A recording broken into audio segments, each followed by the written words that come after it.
Good evening, everyone, and welcome to the 2020 virtual TTC Public Forum on Accessible Transit, a first of its kind for the TTC. We all know this has been a year like no other, and I want to thank you for taking the time to participate. Along with those watching online, I want to welcome those participating in tonight's forum using the webcast or Twitter, along with the hashtag TTC Access, and joining us by phone, of course.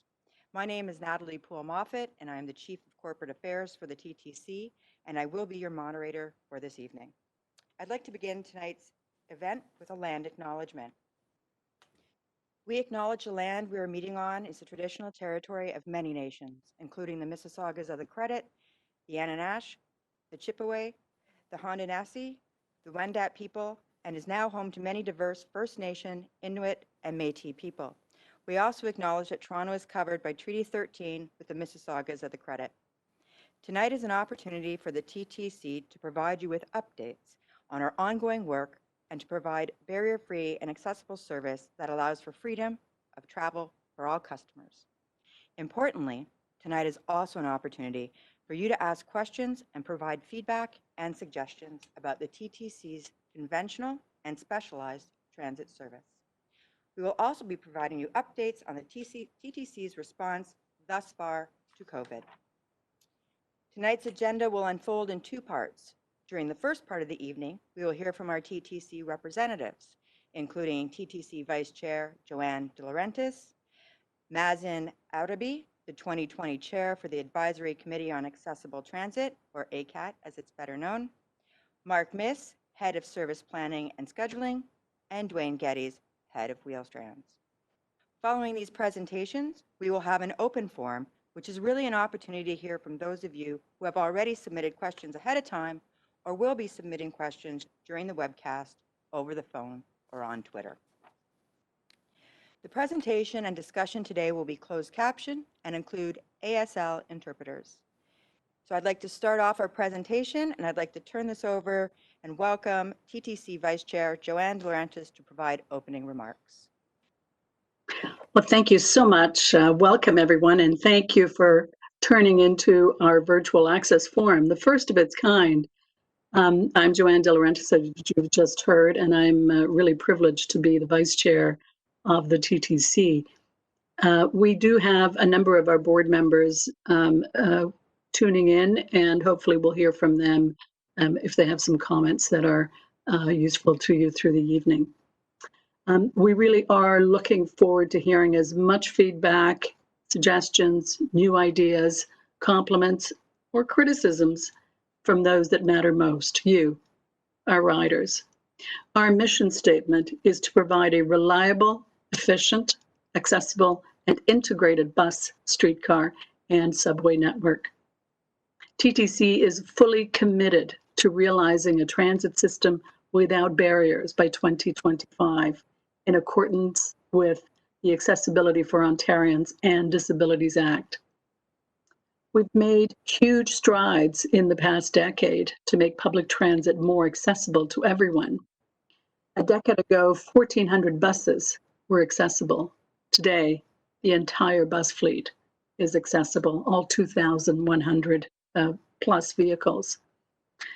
Again, a decade ago, only 75% of bus routes were accessible, and today, all bus routes and streetcar routes are accessible, wheelchair and scooter friendly. Our subway fleet is accessible too. Wellesley and Chester stations turned on their new elevators this summer, and 3 new elevators at DuPont Station were put into operation just last week. Several more stations are scheduled to become accessible by year's end. Wheeltrans is now 4 years into its 10-year strategy. Progress is being made on many fronts, including updates to scheduling and dispatch systems, booking systems, phone services, and access hubs. Wheeltrans staff will have information about a new bus, so stay tuned. The TTC recognizes and values the diversity of our riders. The TTC is everyone's system. Your feedback this evening is essential for helping us improve our service to you, but really to everybody, because we all benefit when we make these improvements. So please participate. You can also listen to the forum by calling in. The number is 416-764-8658. And I think that's going to be posted so that miss that, you can, and I'll say it again at the end when I'm in a couple of seconds. So ask questions via this webcast or via Twitter using the hashtag @TTCAccess. That's spelled TTC Access, ACCESS. And before we get going, I want to just thank all TTC staff for their efforts to provide safe service during this pandemic. This is challenging all of us. So let's stay safe, be well, and thank you again to all of you for participating tonight. Thank you, Vice Chair. We'll now turn it over to Mazen Arabi, 2020 ACAT Chair, to provide an update on ACAT priorities. Mazen? Thank you, Natalie. Good evening, everyone. I'm glad to see a lot of people here joining us via a different channel using all kinds of social media. It is our first virtual meeting, and I'm delighted to be here. My name is Mazen Arabi. I'm the 2020 ACAT Chair. This year has been very difficult year with the pandemic, but ACAT was there to do their best to ensure the safety of all customers. I would like to start with the role of the Advisory Committee on Accessible Transit. It represents the needs and concerns of TTC riders with disabilities and seniors. Also advises TTC Board and TTC staff. Next slide, please. Our 2020 ACAT priorities: 1, providing advice and support to implement COVID-19 related protocols and policies. 2, work with TTC to successfully implement the Wheel-Trans 10-year strategy.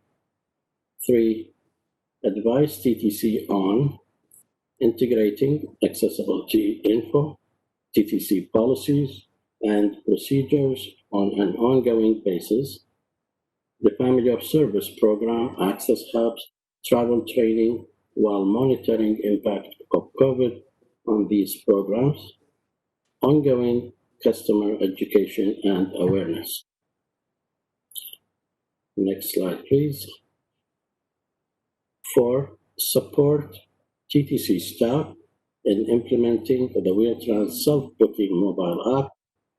5, monitor and provide feedback on the impact of COVID-19 on accessible transit, including online registration, subway platform cab retrofits, impact on accessibility of third-party projects, ongoing impact of bike lanes on accessibility. For the members of the public to contact ACAT, they may do so by attending the monthly public meetings, which is currently on hold, as everybody knows. And it's usually the last Thursday of the month, located at 1900 Yonge. ACAT accepts deputations from the public, and for further information on that, you may tune into ttc.ca. How to get in touch with ACAT? You can do so via email. ACAT email is acat@ttc.ca. That is ACAT@ttc.ca, or by calling 416-393-4111. Lastly, how to become an ACAT member. Every year, ACAT seeking 5 new volunteer members every year, plus 3 or 4 pool members. For more information regarding this, you can refer to the TTC website for more information and on the recruitment process. With that, I thank you all again. I thank my colleagues, ACAT members, for being instrumental and assisting the TTC throughout this year and going forward. And also, I would like to thank all the TTC staff who's been great in getting us through this pandemic, safe and accessible. Thank you. Thank you, Mazen. That was wonderful. Now turning it over to Mark Miss, Head of Service Planning and Scheduling, and he will provide you with the TTC accessibility update. Mark? Thank you, Natalie.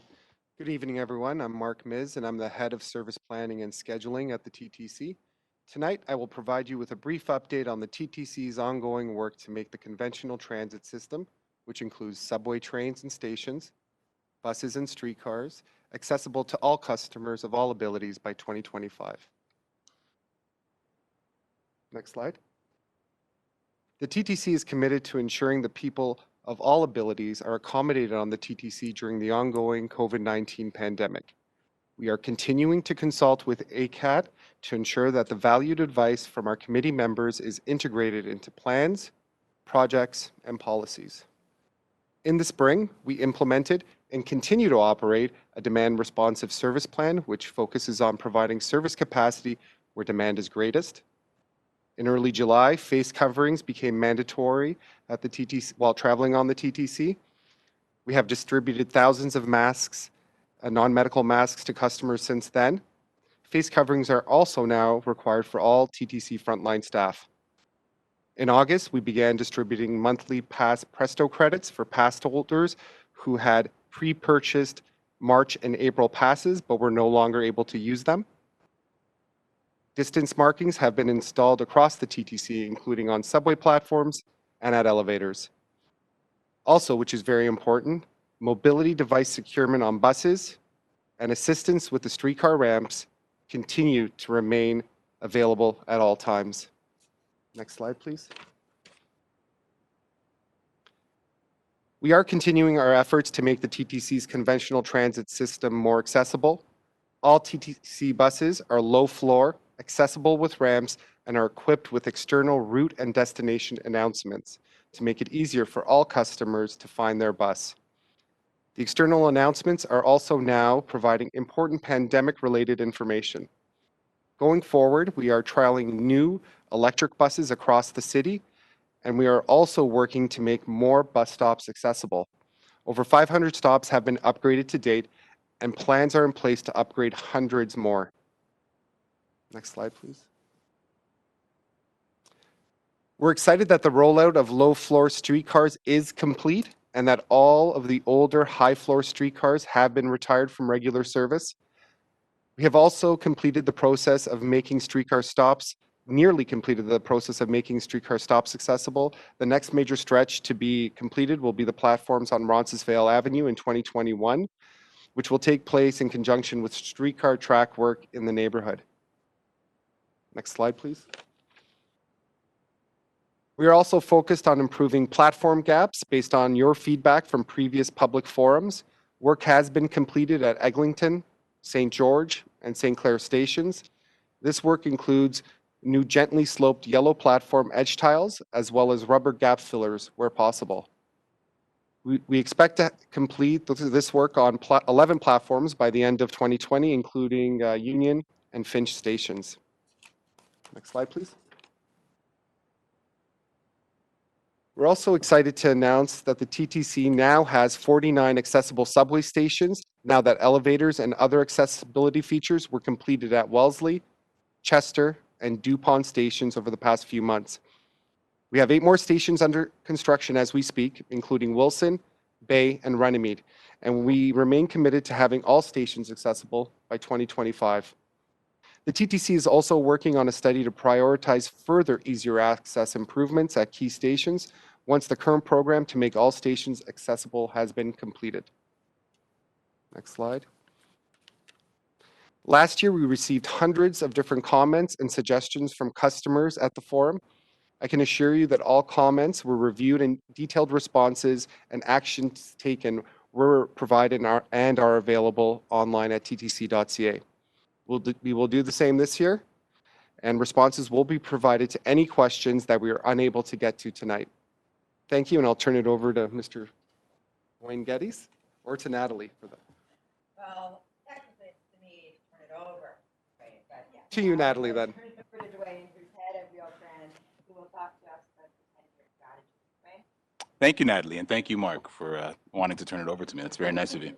Good evening, everyone. My name is Dwayne Geddes, and I'm the head of Wheel-Trans. Thank you so much for joining us tonight. I'd like to take a moment just to thank ACAT, TTC's Advisory Committee on Accessible Transit, for being instrumental in bringing us this far. And to you, our customers, for joining us all the time for your continued suggestions. TTC is in the midst of a transformative 10-year strategy to better integrate Wheel-Trans to the rest of the TTC, including new vehicles, access hubs, upgraded technology, policies, and programs to improve the Wheel-Trans customer experience.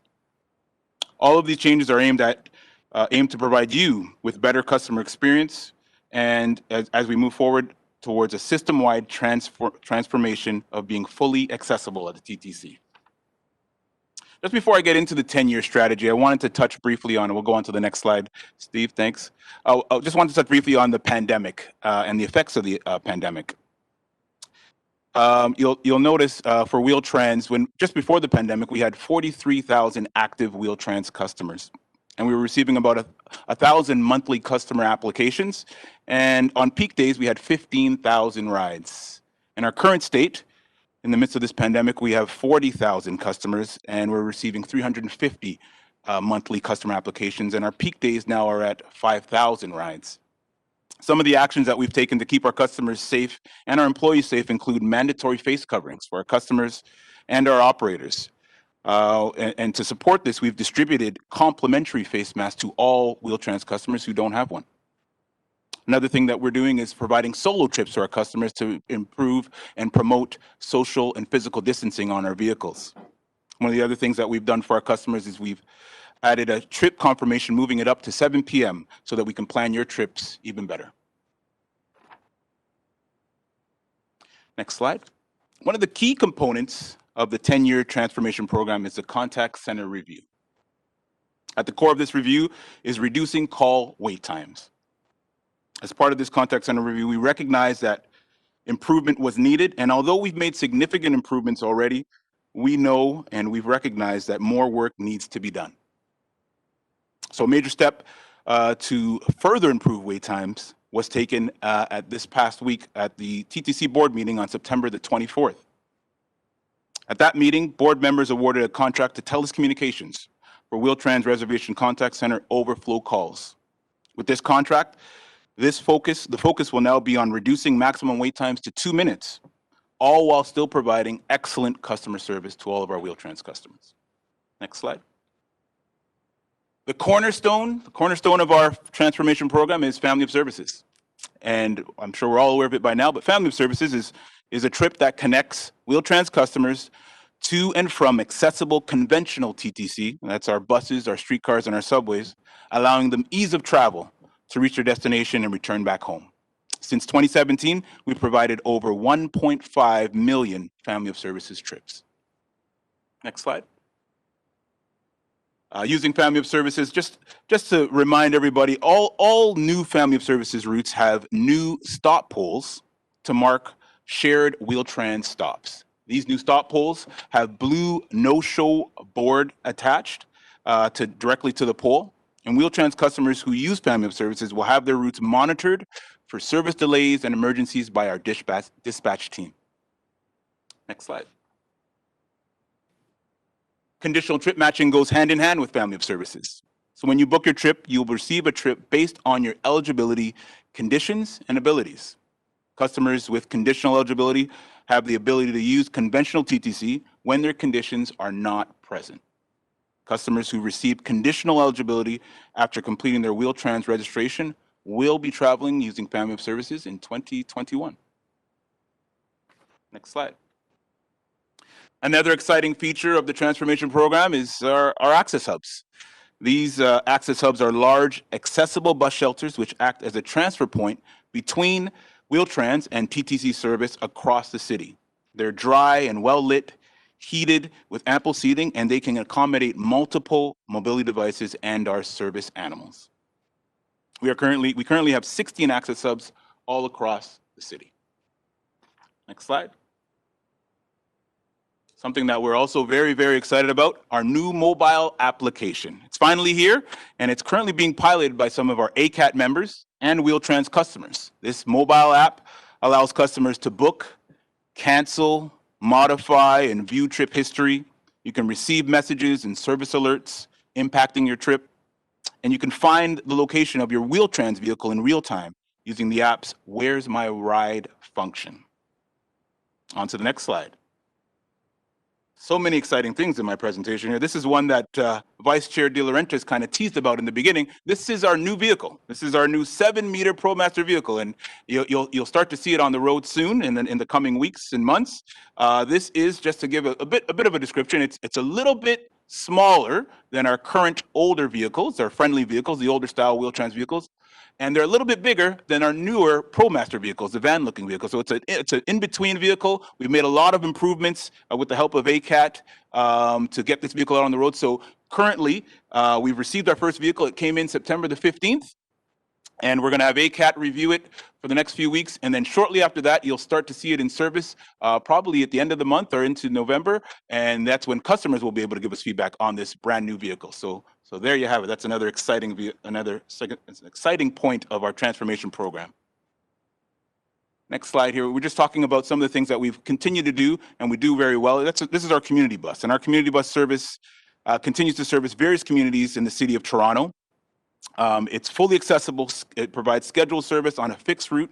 It can be flagged down in between stops. No reservation is required, and it's available to anybody. So anybody can flag this vehicle down, and it accepts regular TTC fare. The 5 community bus routes are in the Lawrence Manor community, Parkdale, Don Mills South, East York, and Etobicoke. And speaking of how you can pay, we're also transforming that aspect of Wheel-Trans. So now we are transforming the way you can pay on Wheel-Trans, and that's by using Presto. Presto is now available on all Wheel-Trans vehicles and contracted sedans.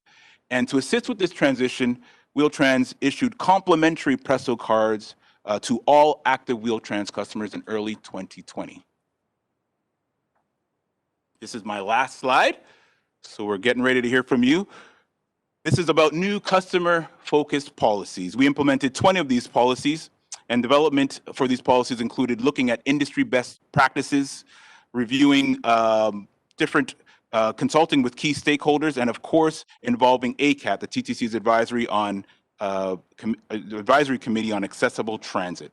So we've got these new policies now out, and there's 20 of them, and they're available to be viewed at our website, Wheel-Trans, the ttc.ca. That was my last slide, Natalie. So I guess it's now time for the most important part of the night, where we hear from the customers. Yes, Dwayne. For the purpose of tonight's forum is to hear your thoughts and feedback about issues and challenges, as well as suggestions for possible improvements. Sorry, it's on. Okay.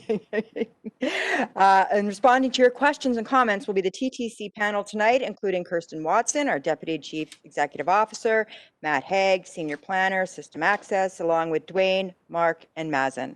As well, I'd like to recognize Rick Leary, our CEO, who is on tonight, and our executive team that is all paying attention, as well as our board members, many who are online and paying attention as well.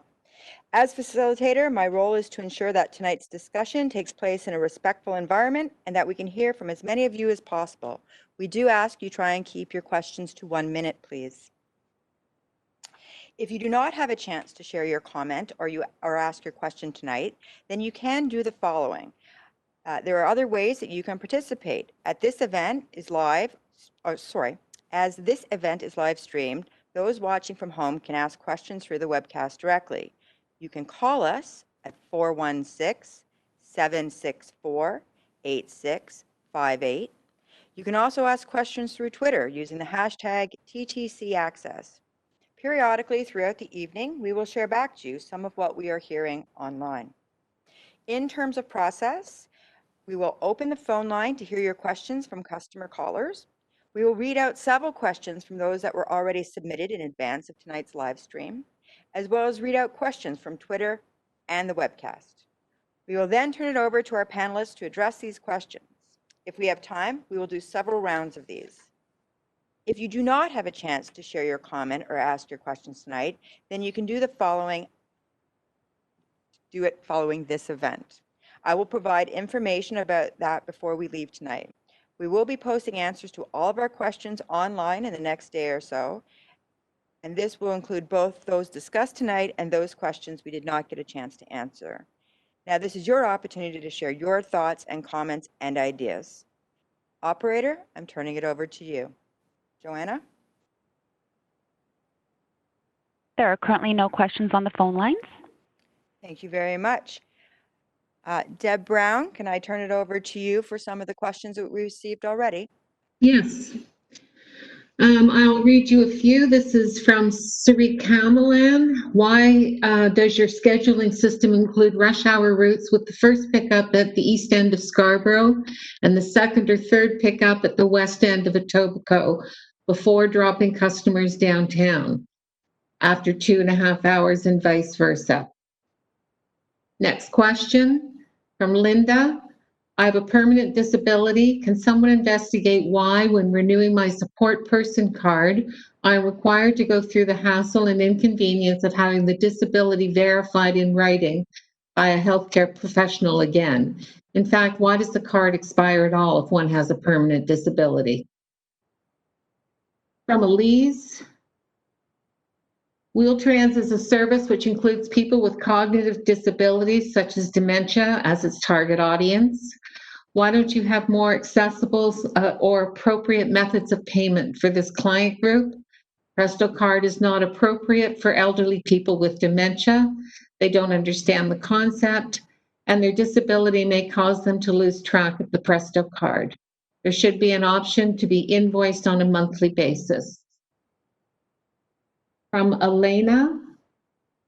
Why do you take people's names off Wheel-Trans if they haven't used it within a certain period of time? That 5, is that enough to get you started, or do you want a few more? Nope, that is great, Deb Brown. Thank you very much. The first question, why your scheduling system include rush hour routes, will go to Matt Haig. Oh, so Dwayne, sorry, over to Dwayne. Thank you, Natalie. So, no, that's a great point, and I understand that frustration from our caller, our customer there. We really have tried to update our system when it comes to dispatch and making sure that when we dispatch vehicles, they're picking up a number of people in one area, so say the east end of the city, and then they're dropping off all in the same area, so say the west end or south end of the city. We very rarely try, or we've seen a few instances, but very rarely do we want to see where a customer is being picked up in the east end, and then maybe there's another pickup in the west end, and then they may be traveling back to the east end to drop off. That's clearly inefficient, and that's not the way that the system should be working. So we've made a lot of updates to our system, and we believe that we've eliminated a lot of those types of instances. However, we will take that back, and I'll take a look at exactly what might be happening in some of those instances to see if we can make some improvements, further improvements. Thank you, Dwayne. Second question, why your scheduling system include rush hour routes? That was mine, I think. Oh, sorry, second question. I have a permanent disability, multiple sclerosis. Can someone investigate why, when renewing my support person card, I am required to go through the hassle and inconvenience of having the disability verified? Yep, that's a fair question. I guess right now we do ask customers to renew those cards every 3 years. For some people, disabilities do change, and we do need to update the photos after some time for everybody. But we do recognize that that process can be kind of onerous for some customers, and we're looking on how do we improve this as part of a 5-year fare policy and 10-year fare collection strategy that we are starting on right now, and that work is underway by our strategy team. Thank you, Matt. Wheel-Trans is a service which includes people from cognitive disabilities as it targets audiences. Why don't you have more accessible, appropriate methods of payment for the client group?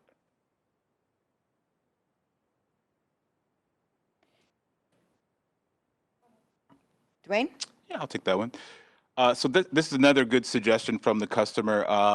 You know, I think currently we have Presto that's available, and you can pay by cash, but there's an option here. They're asking if there's an idea to to charge customers monthly. And that's something I don't think we've looked at yet. So that's something that I can take note of and see if there's anything that we can do to maybe make it easier for some of our customers to pay. So that's definitely something we'll make note of. Thank you, Dwayne. Last question out of this batch. Why do you take people's name off Wheel-Trans if they haven't used it within a certain period of time? I have an 86-year-old husband with health issues and a granddaughter with a disability. I think that's Dwayne? mine as well. Yeah. Yeah, absolutely.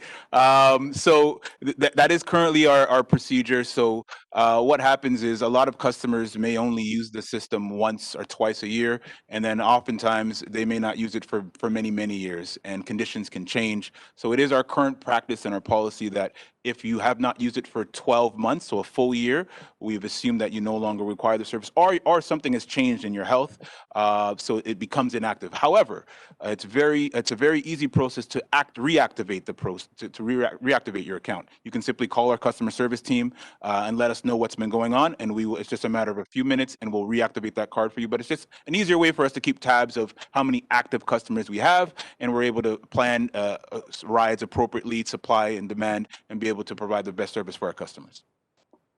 Thank you, Dwayne. I just want to remind our audience, the event is being live streamed online.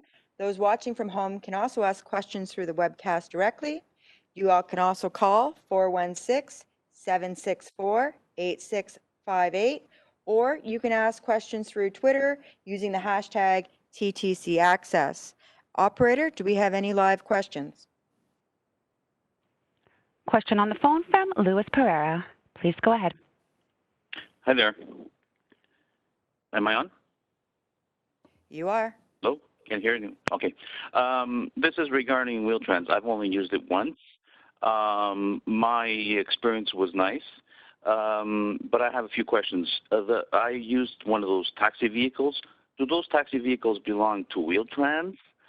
How are they insured in case an accident happens of some sort? And what are the rules for the COVID now disinfection and so on those vehicles?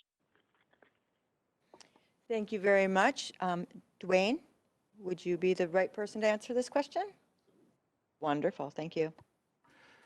Sure, absolutely. So those vehicles they're under contract to Wheel-Trans, so they are contracted taxi services.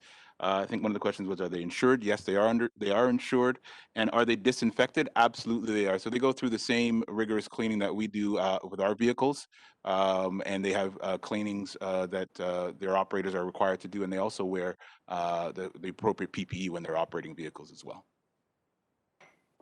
Thank you, Dwayne. Operator, any live calls? Next question on the phone is from Kathleen Kervanek. Please go ahead. First of all, I want to compliment Wheel-Trans. I think that people living in Toronto and surrounding municipalities, we are so lucky to have this service. Sure, I know there's sometimes a bit slow, but on the whole, we are very blessed to have it. My one question was, now during COVID, I understand, or perhaps I have it wrong, that in the taxi, there's only one person. Am I right concerning this? I'll just keep quiet now and listen to the answers. Thank you. That's a great question. Again, I'm going to be saying Dwayne's name, I think, an awful lot today. So Dwayne, over to you. Yeah, this is fun. I like that they're just coming at me. I love this. Okay, so yes, I can answer that. So first of all, let me acknowledge, thank you for those compliments about Wheel-Trans. We love to hear compliments, and we continue to get that from our customers, especially during this time, during the pandemic. I think our customers are really appreciating the work that our employees are doing, and they're really a great group of employees down at Wheel-Trans. They work very hard. They know the clientele that they serve, and they work very hard. So I thank you for that compliment. And I can confirm that, yes, right now, we are offering solo rides on all of our vehicles. So whether it's on a contracted vehicle, so a taxi or an AT, or on one of our Wheel-Trans buses, we are offering solo rides again to increase and promote the social and physical distancing. Thank you very much, Dwayne. Operator? Yes. Could you put me on now and if I can leave a message? Your next phone question comes from Francis Gonzalez. Please go ahead. Yes. The question is, on the Danforth route, what is the solution, because it's so busy, for the Wheel-Trans to stop and disembark a client when sometimes they have to find a spot which is like 5-minute walk or 7-minute walk away from the doctor's office or whatever, and with a disability, it's very difficult to get there. Cannot the municipality do something about the fact that they can bar off a certain section of the bicycle route so that a Wheel-Trans has more authority to stop at that place on both sides of the road? Got the message? Thank you very much for that question. We're going to turn it over to Dwayne. All right. So this is a very hot topic. It's about bike lanes, I imagine, and on Danforth and on actually certain routes across the city where there are bike lanes installed, which make it a little bit difficult for our vehicles in some areas to service right up to the door. This is something that we're working very closely on with the City of Toronto to make improvements in this area. So we've recognized this, and we've worked very closely with ACAT. Actually, ACAT has done wonderful work on this, providing recommendations and suggestions on how we can improve in certain areas where bike lanes are across the city. So we recognize that there's work to be done here. And I mentioned, I recall that you're mentioning Danforth, and I know that there are some spots along Danforth that have been a bit of a problem for us. So we are working very closely with the City of Toronto to make improvements on that. So you should see some further developments on that in the coming weeks and months. Thank you, Dwayne. Joanna, operator, do we have any other calls? Next phone question comes from John Jerry. Please go ahead. John? Thank you. I understand that you folks are excited about some of the changes you have made and are about to make. I must confess, as a blind traveler, I'm much less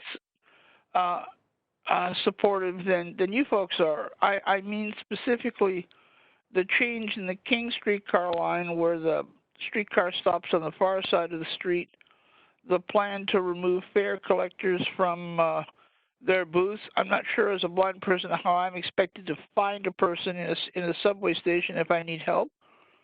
And most importantly, this family of service business that you're so excited about, and I'm not. Because when I get off one vehicle, how am I supposed to, like if I come out of a subway looking for the Wheel-Trans vehicle at the other end, how in the world am I supposed to find where that vehicle is or is going to be? And I'm not convinced that the switch from one to the other will be half as seamless as you folks expect. So I have to say that for me as a blind person, I think some of the changes I already have and some of the ones projected are going to make the system less accessible to me as a blind passenger and not more so. Thank you. Thank you for that excellent question.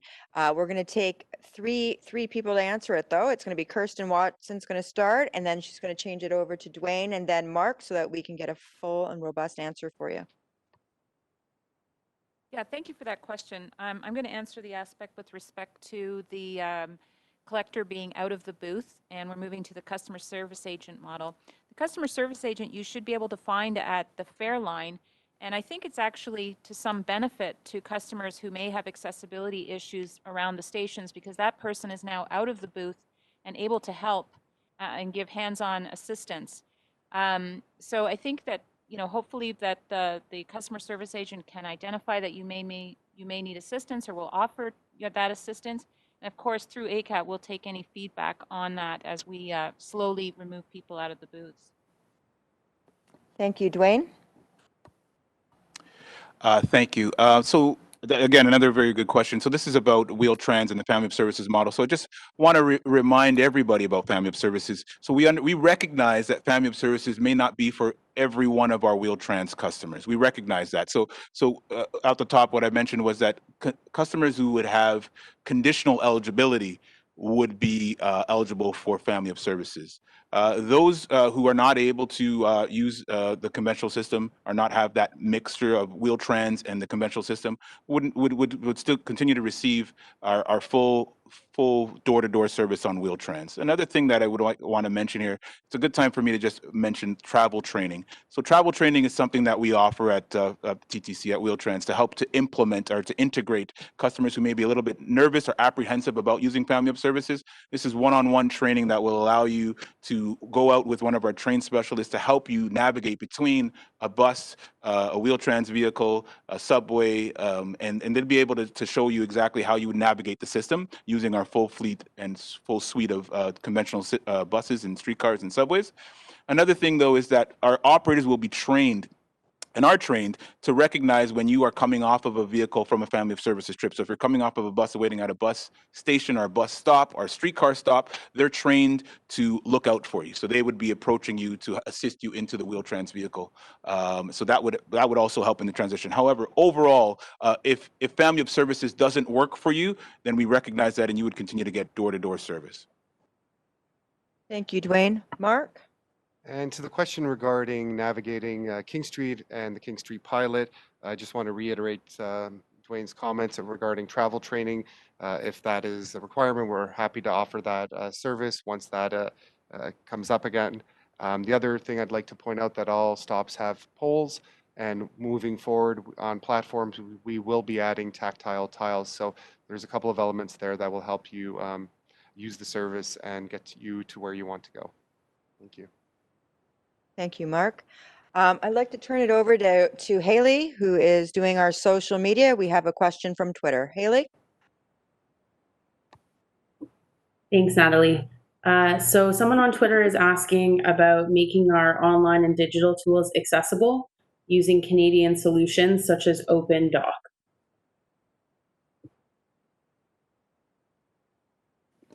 Mark Miss is going to answer that question. Thank you, Haley. I will not answer the question, but I will take it away, and that's something that we can include in the follow-up package that we provide at the end of the session. So if that's okay, we can do that. Absolutely. Thank you very much. Deb Brown, would you mind asking a few more of the written questions? Sure thing. From Lori Sue, has there been any change in the allocation of the gas tax that was previously promised to the TTC? Are the station renovations on schedule? And if they aren't, how far behind are they? Emily asks, what's going to be done about the lackluster cleaning of elevators, especially at Kipling? H asks, what is the TTC doing to enforce people to wear masks on the bus? I take public transit and more than half are not wearing masks. And what is the TTC doing to improve frequency of the 42 bus? Vivianne, are Wheel-Trans cab rides capacity adjusted in any ways? I think we've asked and answered that one, so we'll move on. Why is the wait time for pickup so long? Why is pickup time always so far ahead of the requested time? And why are there so many stops between pickup and drop off? And you done? Thank you, Deb. Yep, that's Okay. wonderful. We'll start with Lori Sue's question. Has there been any change in the allocation of the gas tax as well as the station renovation piece? We're going to take the gas tax piece away and we will give us written comments to that, but we will turn it over to Matt on the station renovations. Matt? Yep, so I'd say in regards to the renovations, we've actually been able to speed up easier access progress in certain cases due to the pandemic. So for example, Chester became the TTC's 48th accessible station ahead of schedule earlier this year, and that was something that was made possible by a 2-week station closure that we might not otherwise have been able to do.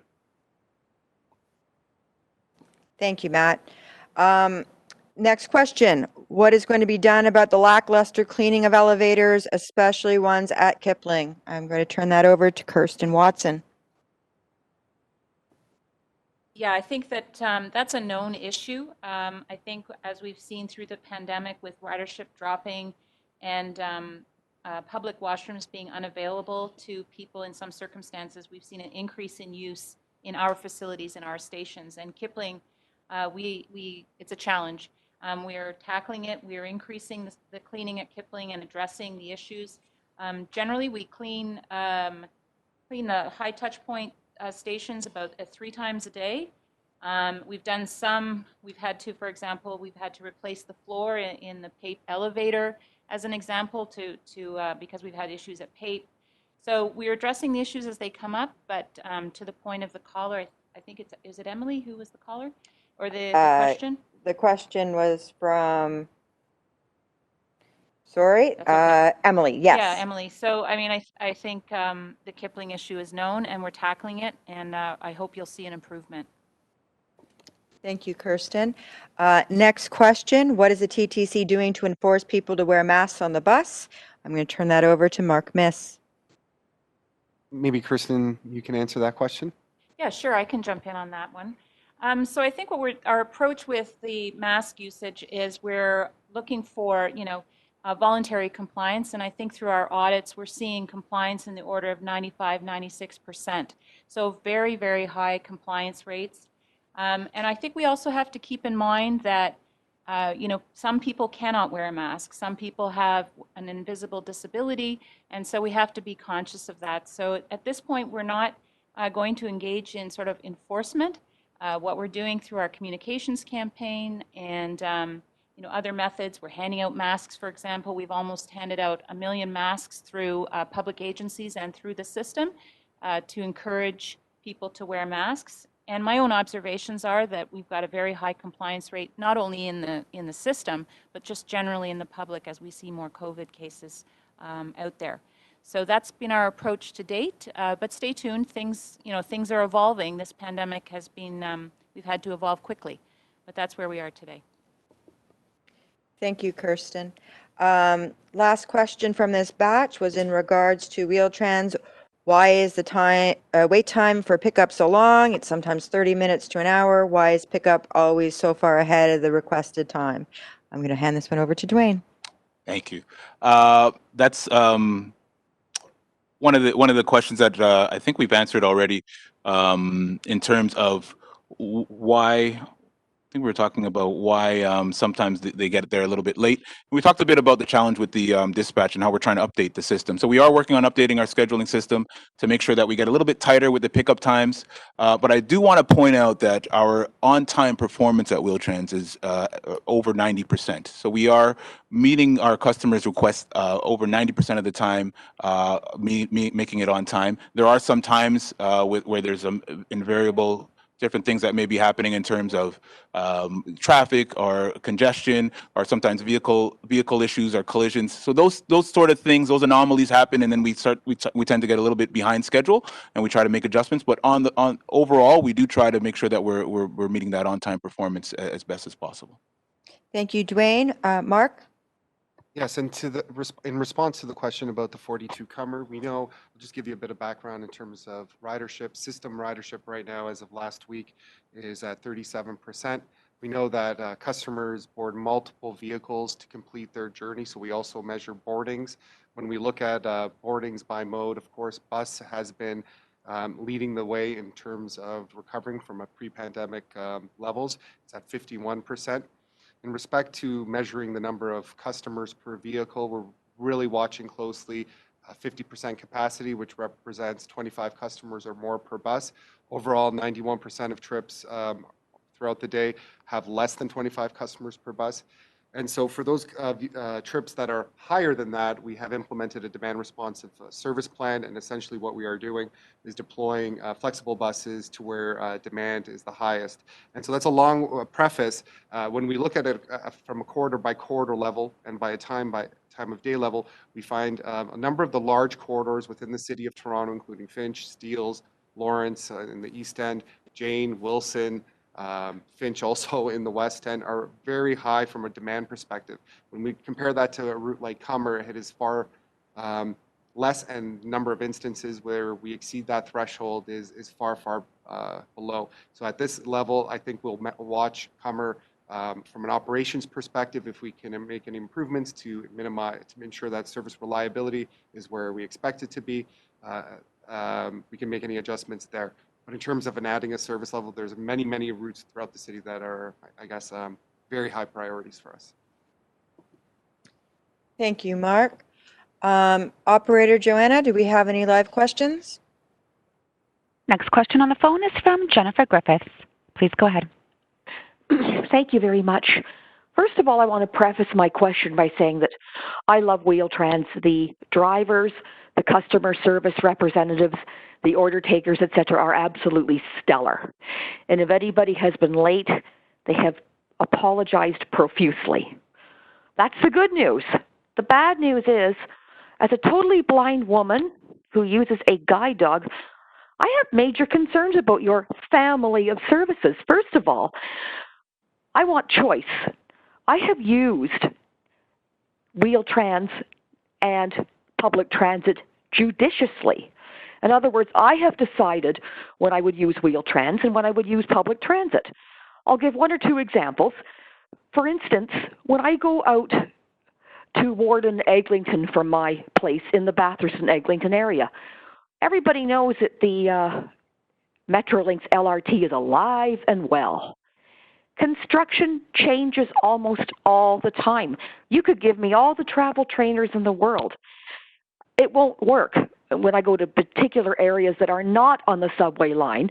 The bus routes are infrequent. The bus stop locations change due to the constant change and face of construction. I'll decide when to take Wheel-Trans and when to take public transit. And how am I going to find a blue decal in a subway station if I have to wait for my driver? I've also heard that some blind people have tried it, and the order taker tells the driver one thing, they tell the totally blind person another, and then we get blamed for being a no-show. We can't see the decals. And I really don't want to be brought up before panelists who don't know me or my situation. And I'm a 64-year-old woman. I want choice. And I will send a more detailed email to the ACAT advisory committee within the next day or two. I really don't know what else I can say. I've tried my best, but this family of services is making me extremely nervous. There are a lot of places that are frankly dangerous due to construction, terrible drivers. Now we have the possibility of these electronic scooters that could come to Toronto. So I'm waiting. So I would like a response, please, from whoever that would be. Absolutely. I just want to thank you for the kind words, and we hear the frustration. Dwayne is going to start answering, and Mark will follow up. Dwayne, over to you. Great. Thank you again for that question. And as I mentioned earlier, so family of services, we recognize will not work for everybody. This is why we have different conditions. We have unconditional and conditional. And we recognize that it won't work for everybody. And that's why when we talk about conditional, there are a number of different conditions that we have listed, including unfamiliar, rush hour. So if you're unfamiliar with a certain area, if it's rush hour, we would you would still receive door-to-door service. We understand that there will be a number of Wheel-Trans customers who will still require door-to-door service, and they'll be able to still receive door-to-door service. So I don't want you to be apprehensive at all about that. There is still that option. We will still make sure that door-to-door service isn't going anywhere. It'll still be there. This is family of services for those who are able to use our conventional system without any concerns. If they're able to use it, we ask that they use it. But of course, the travel trainer is there to assist, and we have an application program where we review all the abilities of a customer, and we'll be able to determine whether they're conditional or unconditional, and if family of services works for them. If it does, and there's a number of our Wheel-Trans customers who it does work for, there are a number of our Wheel-Trans customers who love it, who love the flexibility and the spontaneity, and they use it all the time. And they absolutely enjoy it. And there's some who just will never be able to use it, and we recognize that as well. But we want to be able to give everybody the option. And Mark, you were going to touch on the crosstown, I think, a little bit of that. I can appreciate the frustration with respect to crosstown construction and the changing lane configurations, to changing stop locations. I know that we have, through our closures and diversions group, have posted notices, et cetera, for customers. But your point is very interesting with respect to people with visual impairments. How do we reach out to them? And how do we communicate some of these changes? And I had thought that travel training could be an option. So if you'd allow me, I may take this opportunity and take a takeaway, and we can communicate with our partners at Metrolinx about how do we improve this process. Thank you, Mark. And at the end of this presentation, and I'll share it with you now, we encourage you to reach out to us. We would like to hear back from you. So you can either email us at the accessibility.form@ttc.ca or at ttchelps, or you can email ACAT at acat@ttc.ca. I will reiterate that at the end, but I do want people to know that there's a number of ways you can reach out to us with your concerns following this meeting. Operator, are there any more live questions? Next question on the phone comes from Evelyn Pitzner. Please go ahead. Hello, I'm Evelyn Pitcher. I'm with Good Maps. We're an accessible navigation company that just partnered with CNIB in Canada. And I have a question. Has TTC thought about implementing any accessible navigation in their system? And if so, have you thought about integrating it with the new app to provide those real-time updates as well as navigation? Thank you for that question. Matt? Yep, I guess the answer is yes. The TTC board approved us looking into a new wayfinding strategy earlier this year, and various digital navigation strategies are part of this strategy. So that's something that's being worked on throughout this year and into 2021, and we'll have more to report on that next year. I guess I can add, we have done a bit of a trial of that at St. Clair Station. So we've installed wayfinding beacons in collaboration with CNIB. So those are available throughout St. Clair Station, and they can help guide customers using their smartphones from the station platforms up to the buses and streetcars and to the station entrances. Thank you, Matt. Operator? Next question on the phone comes from Pam Allen. Please go ahead. Hi, good evening everyone, and thank you for all your service. My question is about the scheduling. My dad is have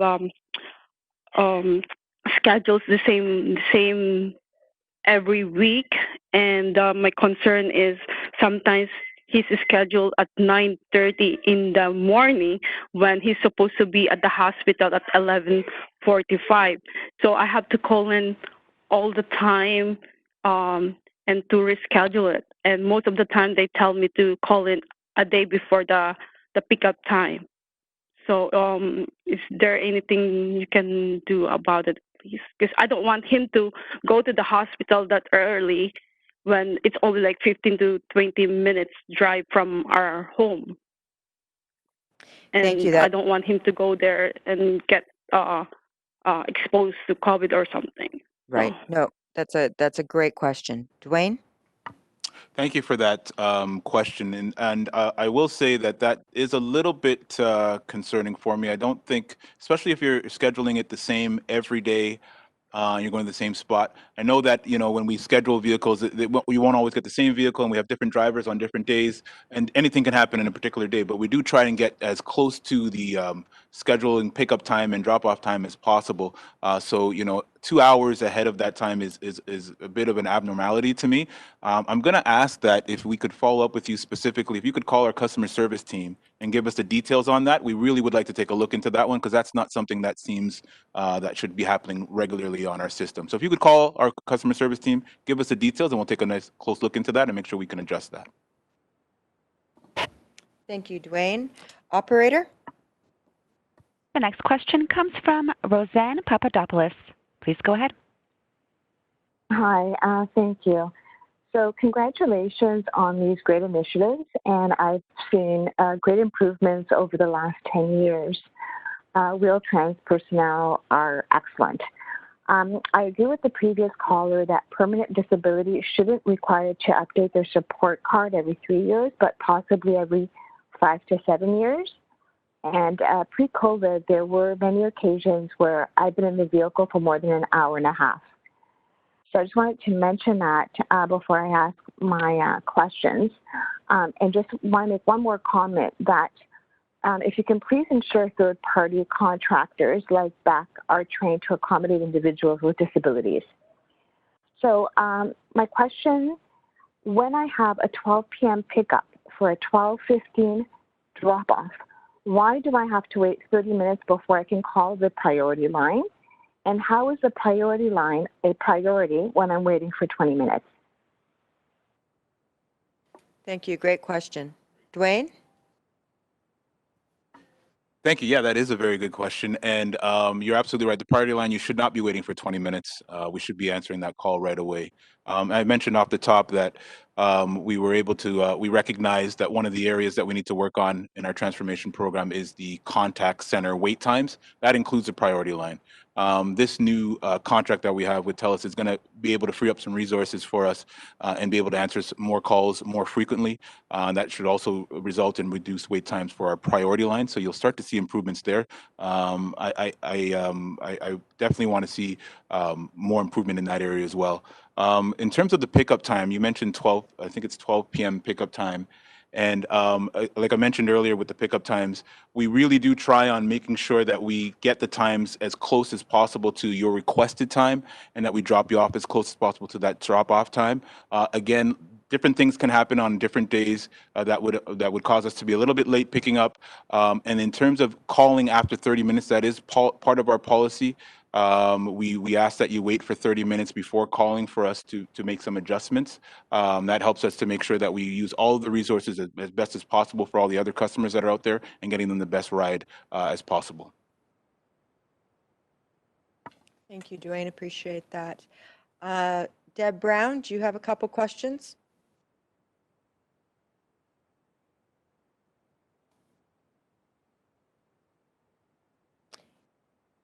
She is on mute, so well. No, there I am. There I am. Thank you. Sorry.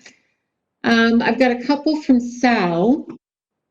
Wants to know if the TTC can remove the phony rush hour condition, which can limit access to Wheel-Trans. Overcrowding happens all the time, even when it's not rush hour. Richard says, since I first registered with Wheel-Trans, my physical condition has worsened. How difficult is it to have my category updated to only use door-to-door?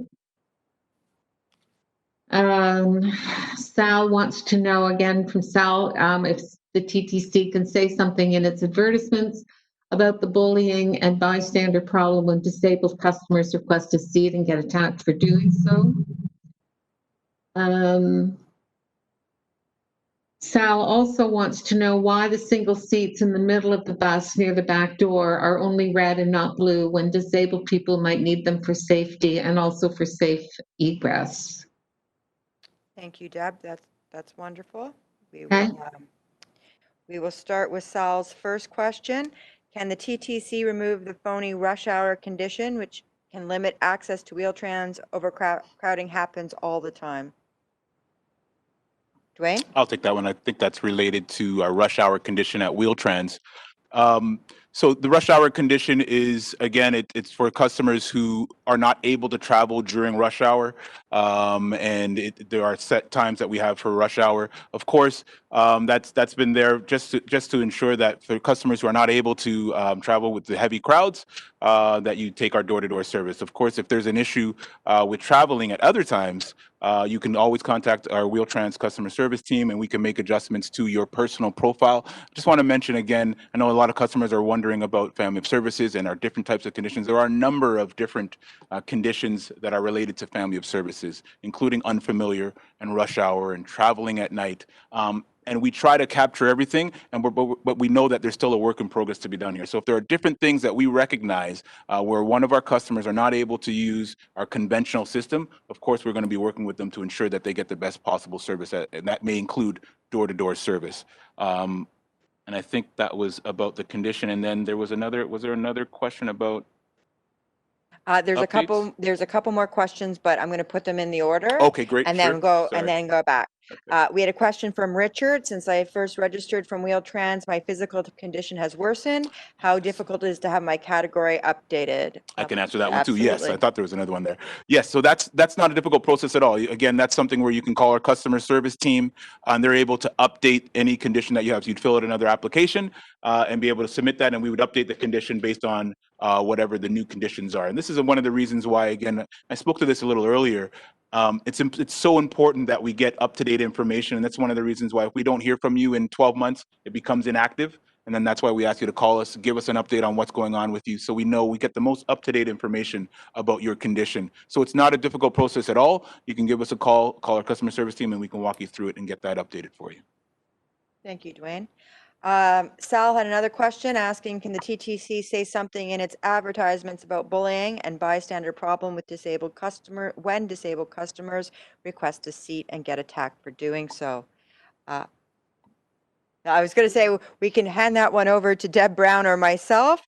I think that's the great question, and we will definitely look into it. Deb, did you want to add anything further? No, we do have the ads. Well, they're not running right now, but typically they do run all the time about the priority seating. But pre-COVID, I had planned a campaign to further support the priority seating, and it just kind of got tucked away during the COVID pandemic. But we'll get back to it. Thanks, Deb. So Sal, I think the short answer to your question is it's on our radar and it's something we're looking into. So thank you for that. And then the last question for Sal, can the TTC explain why the single seats in the middle of the bus near the back door are only red and not blue when disabled people might need them for safety? Mark? Matt? Yeah, so I'd say when we design our bus seating layouts, we really try to aim for a balance between various types of seats. So of course we have the blue seats, which are priority seats for people with varying kinds of disabilities, seniors and pregnant women, and the red seats for anybody. So the 3 seats right behind the driver, those are priority really because they're the closest to the entrance of the bus. We know that that's where they need to be for the people that need them the most. But we do hear from time to time that maybe one of the single seats should be blue, so it's something we can take into consideration during our next order of buses. Thank you, Matt. I understand, Haley, we have another online question. Yep, we have a question on Twitter from John wondering when Sherbourne subway station will be wheelchair accessible. Thank you, Haley. We'll give that back to Matt. Okay, I guess good news, construction is well underway at Sherbourne Station, and it's planned to be made accessible next year in 2021. Thank you, Matt. Operator, live question. Question comes from Rueda Camis. Please go ahead. Thank you for the better services that you've been giving us, but I have 2 questions. The first question, I was asking why reservation is canceling the ride for the customer who got a no-show in the pickup time and who didn't report any no-show, because sometimes you might find like the customer didn't report no-show, but maybe he get a ride to go there, and so he was expecting the ride coming back from the Wheel-Trans, but wondering why the TTC is canceling that ride. And the second question, I was asking is there any possibility for the communication between the Wheel-Trans from TTC and those from the out of City of Toronto, so as to avoid the customer from missing the ride?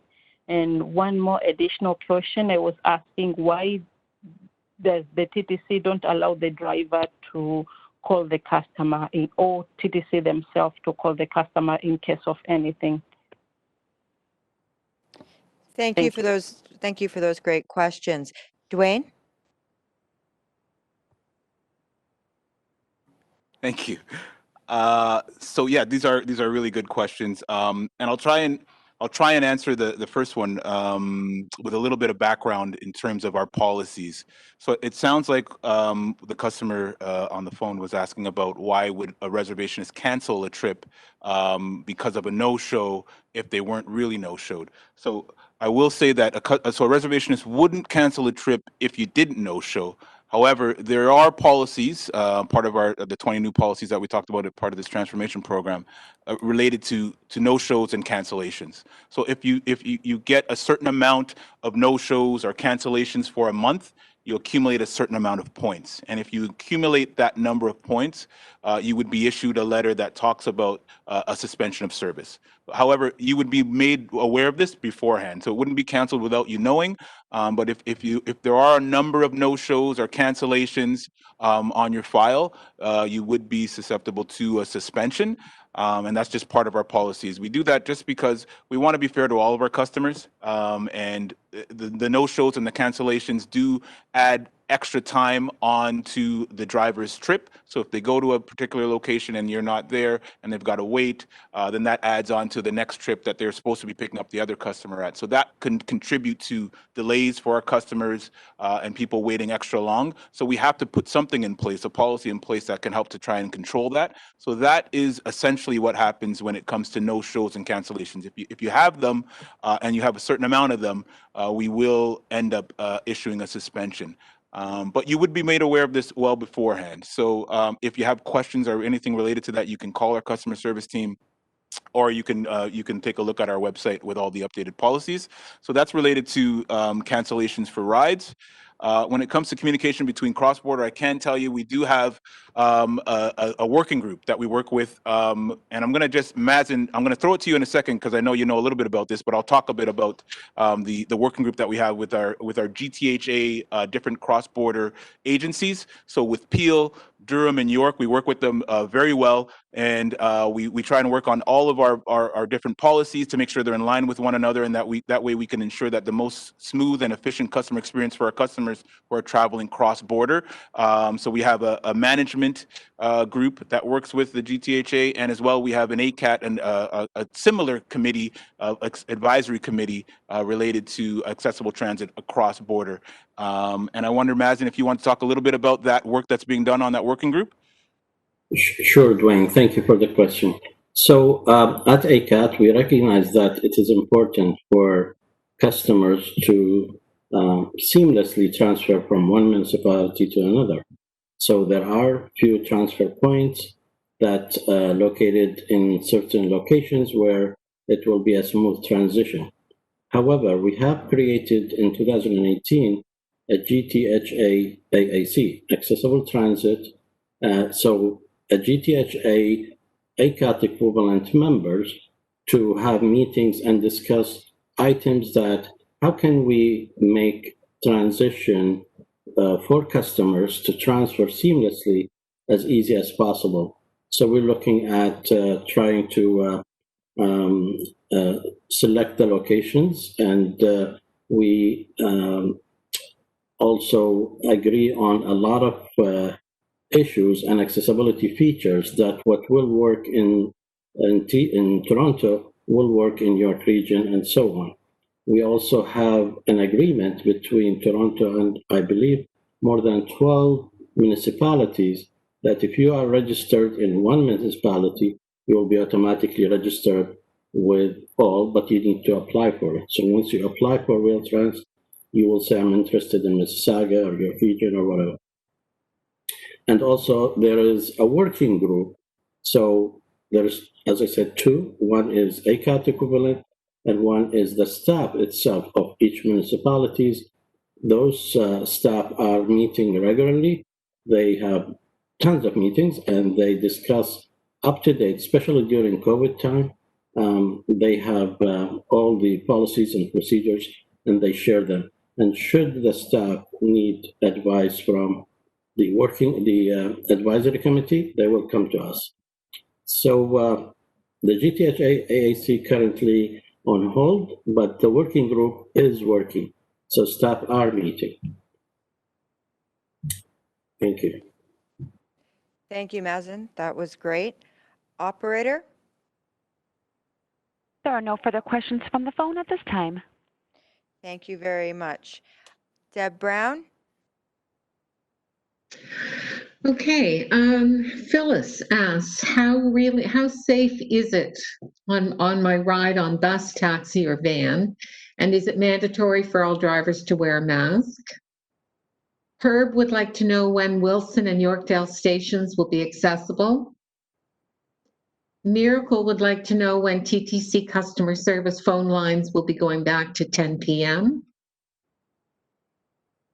Carolina has a suggestion that maybe Wheel-Trans could allow essential caregivers and partners and staff who regularly commute via the TTC for the sole purpose of visiting or going to work for a resident at a long-term care home during the fall.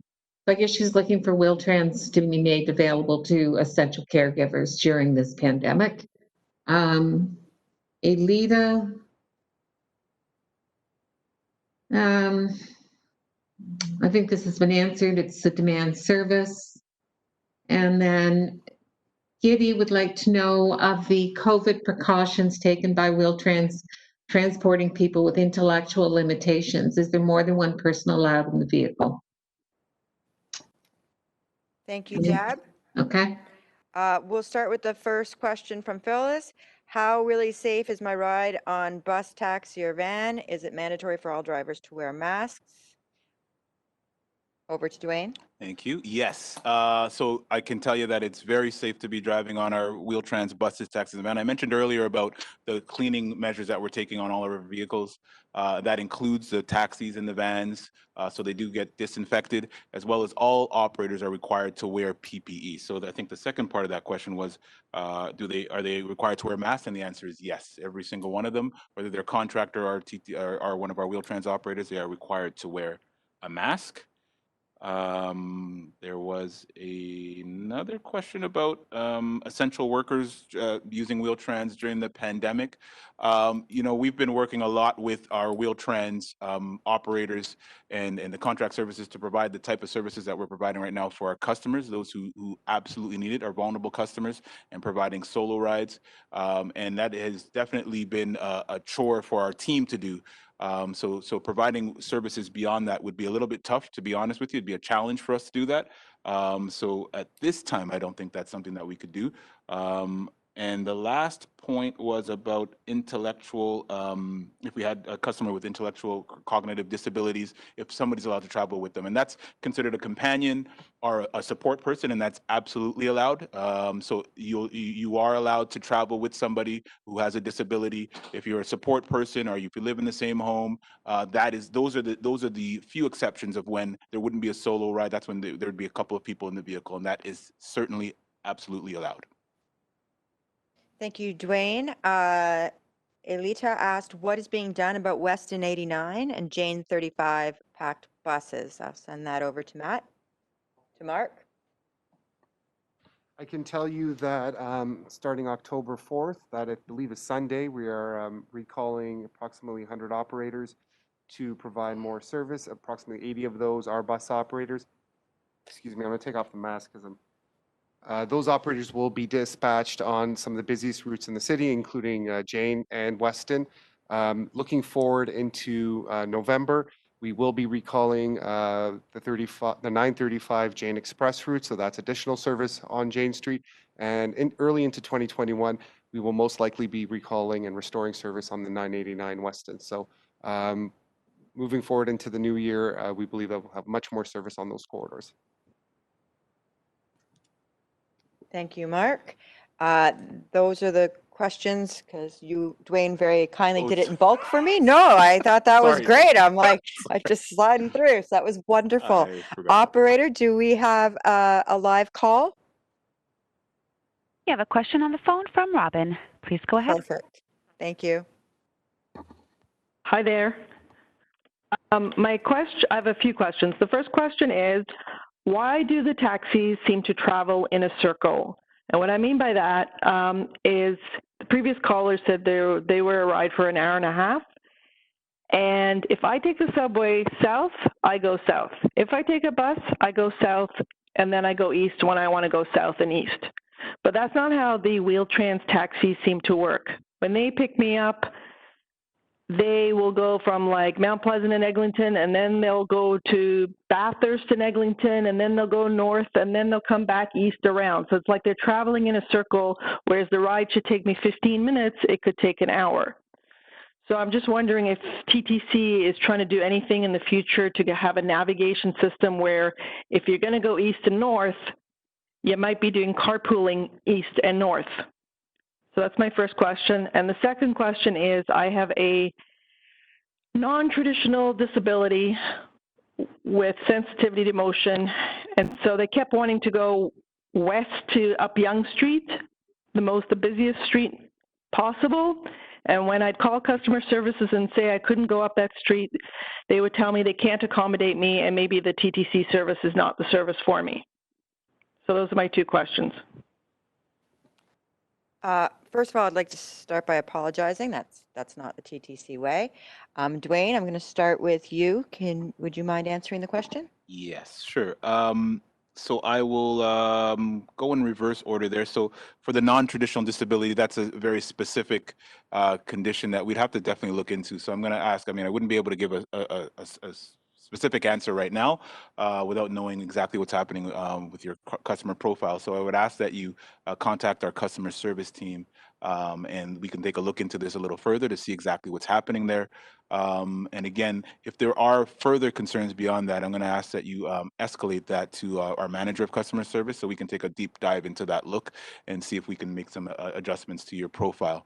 And when it comes to traveling in a circle, this is again about dispatching, scheduling and dispatching, and I recognize that there are a few issues with some of the scheduling that we've been hearing that they're taking too long, or you're spending a lot of time on the vehicle.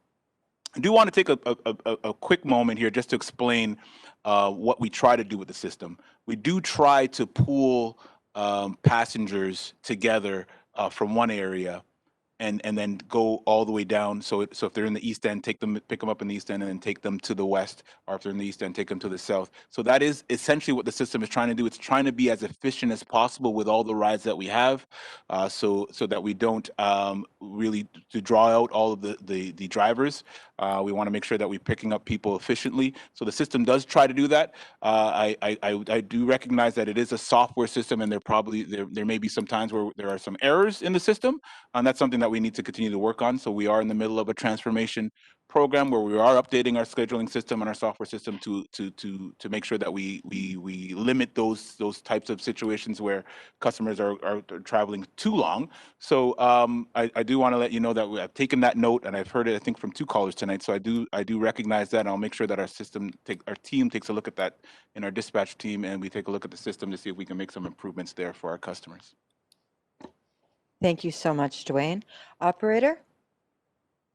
The next question comes from Luis Pereira. Please go ahead.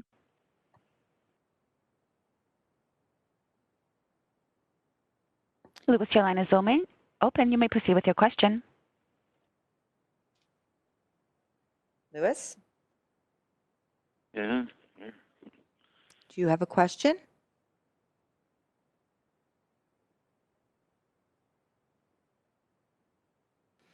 Luis, I think you may have to call back. I think we have a bit of a technical problem hearing you. Operator, can we take another question? There are no further questions on the phone at this time. Thank you so much. Deb, would you mind reviewing some of the written questions? Sure. You say that Wheel-Trans has a 90% on-time performance. How is that calculated, and are customer complaints taken into account? How does someone in Mississauga coordinate a trip between their paratransit and Wheel-Trans? Barbara says, my 53-year-old son has early onset Alzheimer's. Do I make an application in his name or the name of his wife, who at the present is his caregiver? Louise, when COVID-19 hit and buses and streetcars went to rear or second, third, and fourth door boarding, did anyone stop to consider the impact that decision would have on people who use a wheelchair? On buses, it was good until front door boarding returned. With the seats blocked across the aisle from where the person parks their wheelchair, people chose to stand in the aisle instead. This put the person too close to the person with a disability. On streetcars, people boarded through the second door, saw the blocked seats, and just stood there. They wouldn't disperse throughout the car. This meant the person with a disability was surrounded by people standing far too close to them for safety reasons. Please keep this in mind in the future. Thanks, Deb. Okay. First question, I believe, is Dwayne. Yes. I think all of them are yours. So most of them. So I'm going to try and go in reverse order, Maz, and I'm going to ask you to jump in again on the paratransit one. But so for the application, if you are filling out an application, it should be for the person who requires the service. Somebody else can fill out the application for the customer, but it should be in the name of the customer who requires the service. So I think that's clear. And if it's not, please do call our customer service team. They can walk you through the process in terms of filling out an application. When it comes to our calculations in terms of 90% on-time performance, I can tell you that it's an industry standard. So all of our paratransits across the GTHA follow the same standard of within 20 minutes. So it's considered on time if we reach your destination, or if we pick you up within 20 minutes of the requested time. So that's that's what we use to be able to calculate whether whether we're on time or not, and that's how we get over 90% in terms of on-time performance. And in terms of being able to book between Peel and Toronto, booking a trip between Peel and Toronto, Mazen, do you want to talk a little bit about that as a Wheel-Trans user and the chair of ACAT? Thank you, Dwayne. So again, with regard to the transfer between Mississauga and Toronto, is that the question? Okay. Yes, that's what it is. That's exactly what it is. So there is a lot of information on the TTC website specifically for how to customers transfer from one municipality to another. I mean, there's a lot of Q&As, questions and answers. There's a lot of details. It have the addresses, the locations, what to do, and the phone numbers, and what if something went wrong, and so on. So I encourage customers who wishes to transfer from one municipality to another to read this information, and or call customer service, and they will send you.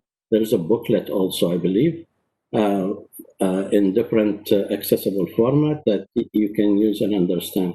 And also, my understanding is once you register with, let's say in this case, Mississauga will send you a package also, how to use their services and how to transfer between municipalities also.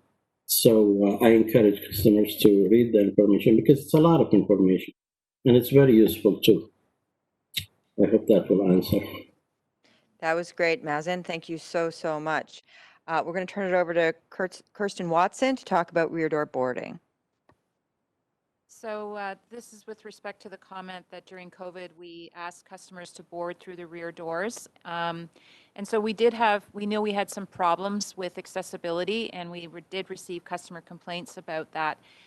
Operators were obligated and were required to allow people who needed to use the ramp or needed to use the lowering of the bus to access the bus. They were required to still allow those customers to use the front door.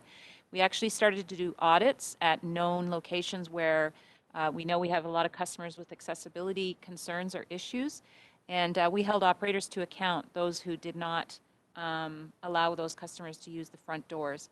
So it was taken into consideration, and when we became aware of issues, we did address them head on. With respect to customers who wouldn't allow or have not been allowing people to access the area, the wheelchair area, or standing too close, I mean, that is a customer courtesy issue. And I think as part of the refresh on the campaign, we can sort of think about some of that in terms of allowing people the space that need it. So thank you for that comment. Thank you so much. Deb Brown, did we answer all of those questions? You did. Do you want some more? I was going to ask the operator Okay. and then come back to you if the operator says we don't have anyone live. Operator? We will try again from the phone line from Luis Pereira. Please go ahead. Thank you. Hi there. My issue is with the TTC bus. It'd be nice if somebody took into consideration those TTC stop markers poles when they put them in, to try and keep the joints on the top where the band is that says TTC or whatever, because I can't read, so I don't know, towards the back of the pole instead of the front. Because when you're going out the front doors, if he stops right in front of the pole and people are trying to get in and you're trying to get away from people, you'll hit your head, which happened to me. And also some of the other signs on the other poles are just about the level of my forehead. So it'd be nice if somebody took into consideration either maybe a little bit lower or a little bit higher. So in other words, the edge is not right by most people's heights. Like, I'm not too tall, but It's just my height. Seems like they measured me out for whatever reason. But anyway, so yeah, this is my issue. Thank you. Thank you very much. So we're going to start with Kirsten just to give a few points, and then maybe we can ask Mazen to chime in about wayfinding. So that's some interesting feedback, and I think we need to take that away and understand that better. And I think we would, obviously work very, very closely with ACAT on any wayfinding issues in that regard. So it's really interesting, and I think we're taking a note of that, and we'll take that away. Mazen, do you have any specific comments you'd like to add to that? Not at the moment, but definitely we will look into this as we are reviewing constantly the buses, especially the new buses coming. So we'll take that into consideration. Thank you for the question. Thanks, Mazen. Thank you for your input, as always. Operator, do we have any live questions? No further questions on the phone lines. Thank you. Deb Brown, can we get a few more of the ones that are coming to you? Yep. Stella's asking where where public stakeholders can get a written copy of this evening's presentation. And I'm sure you have said that it'll be on the website at the end in the next few days. An email from Christine: as a person of color, I have endured on multiple occasions racism, not just from customers, but from drivers and mostly from Beck Taxi. I've called a few times, reported the incidents. My question is, what are the action plans does Wheel-Trans have to deal with this? Dr. KJ asks if Wheel-Trans is safe now that we're in wave 2. He says there's no cleaning at all between riders drop off and new pickup. Angela says, because many of our clients have complex communication needs and often limited independent mobility, it is important for Wheel-Trans drivers to come to the Ruddy building as directed by client, not the main building. Many of our clients cannot speak and have unique communication systems. How are Wheel-Trans drivers trained and supported in allowing for these alternate communication systems? We have heard of a nonverbal client being dropped off at a wrong address, wrong municipality, because the driver misread the address. And the client was not afforded a means to clarify before the driver drove away. Another, yeah? I think that's good right now. We'll Okay. get these hunk done. I think the very first question you answered, and it's right, that all this information will be on the website in the coming days, as well as a fulsome Q&A, and of course this recorded session. So all of that will be up. I'm going to turn it over to Dwayne to answer a number of the questions, and then Deb will come back to you to make sure that we've caught all of the questions needed. Thank you. Okay, so let me take a stab at this. First one, which I think is an extremely important one, is it was on racism. And I just want to make it very clear that racism is completely unacceptable at any form, in any way, on any TTC vehicle, whether it's a subcontractor or a TTC contractor. It's completely unacceptable, and we do not stand for that. So I just want to make that very clear. And I guess that the point was about Beck Taxi, a specific incident. So I'm going to ask that you let our customer service team know in terms of action against drivers, whether it's a driver, a TTC driver, or a contracted driver. So in this case, a contracted driver, Beck Taxi, appropriate action would be taken. And that would include removing that driver from service and providing service for Wheel-Trans in the future. So just to spend just a couple of more seconds on that, to reiterate the fact that racism on the TTC in any form is completely unacceptable, and we do not stand for it. We don't tolerate it, and we take immediate action whenever we hear about something like that. So I do ask that you do give us the details on that so we can take appropriate action. When it comes to cleaning the vehicles, there was another question about cleaning. In terms of cleaning them every single trip, for every single trip, after every operator, or every customer, I should say. We do not do that. We do several cleanings a day for our vehicles to make sure the vehicles are safe. But some of the things that we do ask for is that we make sure that our customers, they're wearing their mandatory to wear masks, and that's mandatory, as well as our operators. They all wear appropriate PPE, including masks, gloves, goggles. We have now installed a plexiglass barrier that is also between the operator and the customer. Those are the steps that we're taking to ensure the safety of our employees and our customers. And then the last point was about specific drop-off locations and dropping off at a wrong location. That, again, is completely unacceptable. That's just an error that shouldn't occur. And we need to take that back. Again, if you can give us the details on us dropping off a customer at a wrong location, that shouldn't happen. And our operators are trained better than that. They are also trained to deal with customers who are nonverbal. They receive extensive training on how to deal with those, to handle those customers and make sure that they treat them appropriately and respectfully.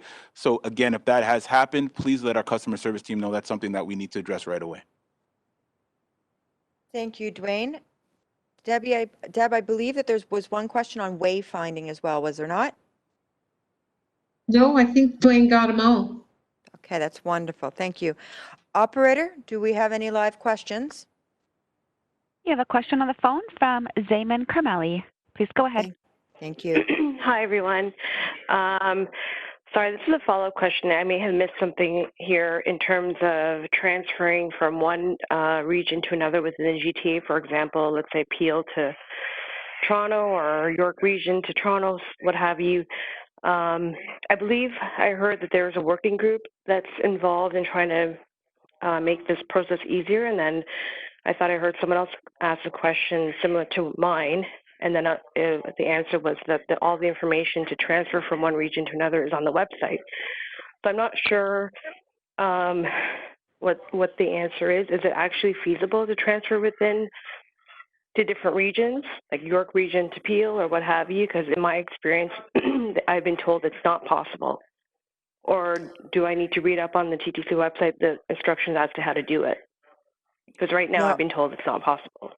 Yeah, great question. I'm going to ask Mazen to start, and then if there's something we miss, we'll have someone else add into that. But Mazen? So thank you for the question. I am sure there is a transfer mechanism between Toronto and the immediate municipalities. So Toronto and Peel, Toronto, Mississauga, Toronto, York region for sure, Toronto to Durham. So these are immediate. And the other agreement that I mentioned earlier, which is once you're registered in one, you may allow to register in all. So your file could be shared upon your request to another municipalities. For immediate, I'm sure the Toronto with the immediate border, north, east, and west. Whether the question is from within other municipalities, I am not 100% sure, but I'm sure the website of, for example, York region or others will have more details about that. We'll take this back and communicate that also with all the municipalities to have clear information and about that. Thank you, Mazen. That was a great answer. We did miss one from the written ones. There was one about 90% performance rate, how it's calculated, and our customer complaints taken into account. Yes. So again, I'll just I'll touch on that again. So the way we calculated 90%, it's on within 20 minutes. So that's the GTHA standard. All the paratransits across the GTHA use that same standard. So on time is whether we pick you up within 20 minutes. So that's how it's measured. That's how it's calculated. And when we look at our trips, over 90% of our trips are picked up within that standard within 20 minutes. Perfect. Thank you so much. Operator, do we have any live calls? Your next question on the phone is from Joan Finch. Please go ahead. Hello? Hello? Hello, can you go ahead? Yes, hi. So Deb Brown mentioned how there was a media push for accessibility, but I still get drivers rolling their eyes as soon as they see me pulling up in my wheelchair. and they ask me if I want to be tied down or strapped down. The other day, I actually had a driver ask me if I want to be strapped on. When drivers are, seriously, I should be asked if my wheelchair needs to be secured. But, because, you know, I'm not an object. But drivers should be getting the proper accessibility training. But that brings me back to a point where you don't have an accessibility team on staff to protect your employees and your customers. When you're moving millions and you employ thousands, having an unpaid board from the most underemployed section of the population, I find it offensive. I understand that Jennifer Graff had a point saying the environment is changing daily. John Cherry said the family services don't accommodate the visually impaired. Your training for mobility, traveling training, it's not the same as having an OM at CNIB or Balance. And those services are needed for those people who are visually impaired. But in the winter, I get dropped off an hour before my shift starts or before my building even opens, and I'm freezing in my wheelchair. I get picked up an hour after my shift changed. I don't think anybody else wants to sit at work 2 hours being unpaid and then having to pick up other people. And their travel time is an hour, hour and a half longer than it should be in the winter. I want to know what's being done. I'm asking Dwayne, what is being done to wheelchair users to accommodate the workers who are already struggling to get to work? Thank you for those very, very important questions. I'm going to turn it over to Dwayne. Thank you for those questions. Yeah, that's a very these are very important questions, and we are working very hard at trying to address all of our customers' needs when it comes to providing them with on-time, reliable service. It sounds like there were some specific issues in terms of being late and waiting in the cold. That's completely, it's unacceptable. That's not the standard that we strive for. We strive for a standard that picks you up within 20 minutes, 90% of the time. And if there's a specific situation that you're dealing with, I would appreciate if you could give us a call and let us know specifically what's happening there so we can try to address that concern. We are hearing, from our customers that we are improving in a lot of areas, and this seems like one area that we need to improve on a little bit more. So I just want to be able to see that specifically what's happening with your particular case. You could give us a call so we can look into it a little further and be able to address that concern. But overall, that's what we're trying to do. We want to make sure that our customers, whether they want to travel on Wheel-Trans, on streetcar, on bus or subway, are able to do so freely and be able to get there on time and make it a safe and reliable trip. Thank you, Dwayne. And please do reach out. I will be giving the coordinates again at the very end so everybody knows how to do that. But if you have questions that you don't feel that we've answered completely or questions that you think about after this is done, we really, really want to give you the right answer. So please make sure you reach out. Absolutely. Kirsten Watson, our Deputy CEO, would like to address the language sector to this. Side to this. Over to you, Kirsten. Yeah, so thank you for that. I just wanted, before we moved on to the next question, I want to specifically address what I consider to be completely unacceptable language used by operators with respect to securement. I want to assure you that the training does speak to what the appropriate language is, and we do take it very seriously, and operators, are held to account for that kind of behavior. And it's an uphill battle in some cases, and it's a continuum that we have to keep working towards to be better and better at it. But I want to assure you that it's just unacceptable. And if you can let us know if that happens, what bus number it is, time of day, and I can assure you that operator will be dealt with specifically and individually, because we do take that very seriously. Absolutely. Yeah, of course, Mark. There was also another comment made about having accessibility staff within the TTC. Accessibility is built in throughout the organization on my team from service planning and scheduling. We look at access and coverage, not only from a geographic perspective, but from a time of day perspective as well. When we looked at our engineering and construction team, accessibility is built in during the design phase and also during construction. How can customers access services? And so, and also through policy and planning. Matt Haig here, who's to my left, is the senior transit planner of accessibility at the TTC. And so he ensures that all throughout the organizations, we continuously try to improve accessibility. And he's also the lead author on our 5-year accessibility plan and our annual updates on that. So just wanted to share that as well. Thank you, Mark. That was great. Operator, do we have any live calls? Your next question on the phone is from Douglas Hine. Please go ahead. Okay, my question is, how do we reset our Presto card so we can deal with the fare discount plan when the city buildings are closed? Because I've tried doing it on the phone and I've checked after several days, they still haven't updated. Thank you. I believe Angela Gibson is on, who is one of our newest employees. Angela? Good evening. Yes, exactly. It's great. Over to you. It sounds really silly, but I'm like, I get a question. No, we're proud of you. That's a really great question. This is the Fare Pass program that's being administered through the City of Toronto. And so because you're an existing customer and you have already received this discount, you should be you are eligible to continue to get that renewed. So if you contact our customer service desk, we can be able to give you the number for this from the City of Toronto, where you can get that your renewal should be able to go through. Thank you. Great answer. Appreciate that. Operator, any live? Your next phone question comes from Miracle Suresh. Please go ahead. Hello?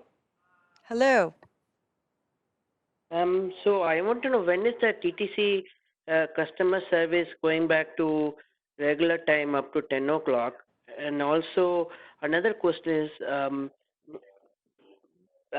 on the 135, when I traveled today, I requested the operator to lower the ramp, and after lowering the ramp, he's talking about me. So I want to know, if the customer service line is closed, how do you make a complaint? Thank you. That's a great question. We're going to throw it over to Matt. So about the customer service line, it's currently open until 8 p.m. daily, 7 days a week. And we're just looking at, we're monitoring call volumes and customer data, and we'll be reevaluating whether we'll be extending that back to 10 p.m. Great. And Dwayne?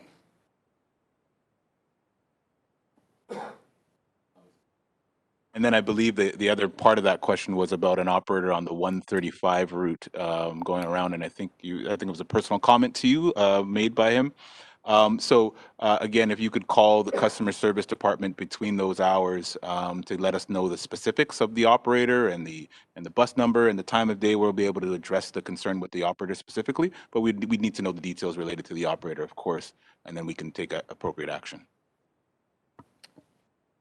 Thank you, Dwayne. We have 2 minutes left of questions, and then we're going to go to closing remarks. We will ask our vice chair to say a few words. We will ask Kirsten to say a few words, and then we will ask Mazen to say a few words. And then I will give some details to how you can stay in touch with us and ensure that we are staying on top of all the questions that you've been asking. So operator, do we have time for one more call, please? We currently do not have any further phone questions. Okay, thank you. Deb Brown, do we have 1 or 2 more written questions? Sure. Stella asks, with the winter coming, will TTC commit to work diligently with the City of Toronto to ensure that all bus and streetcar stops are cleared of snow so that the ramps can be safely lowered?